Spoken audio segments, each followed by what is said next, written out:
সম্পর্কে আমার ভাসুর হয়, আর আমি আমার ভাসুরকে প্রতি বছরই রাখি পরিয়ে থাকি। এভরিওয়ান, আমি পূজা। সকলকে জানাই পূজাস ব্লগিং চ্যানেলে আরও একটা নতুন ব্লগের সঙ্গে অনেক অনেক স্বাগত। ভিডিওটা যারা ফার্স্ট টাইম দেখছো তাদেরকে বলবো, প্লিজ ভিডিওটা যদি তোমাদের ভালো লেগে থাকে অবশ্যই ভিডিওটাতে একটা লাইক করে চ্যানেলটা সাবস্ক্রাইব করে দিয়েছিও। আমি যাকে রাখি পরাচ্ছি এটা কিন্তু সম্পর্কে আমার ভাসুর হয়। আমার হাজব্যান্ডরা দুই ভাই, আমার হাজব্যান্ড ছোট আর এটা হচ্ছে আমার ভাসুর। প্রতি বছরই কিন্তু আমি আমার ভাসুরকে রাখি পরিয়ে থাকি, কারণ আমাদের কিন্তু লাভ ম্যারেজ ছিল।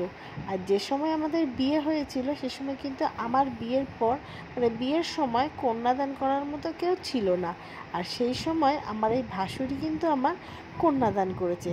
তারপর থেকেই বলতে পারো রাখি পূর্ণিমা, ভাইফোঁটা সব কিছুই কিন্তু আমি আমার ভাসুরকে প্রতি বছরই দিয়ে থাকি।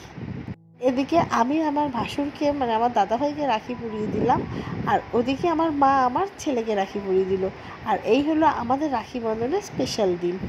আজকের মিনি ব্লগটা এই অবধি, আবার দেখাবে নেক্সট মিনি ব্লগে। ভালো থাকে, সুস্থ থেকো, বাই বাই।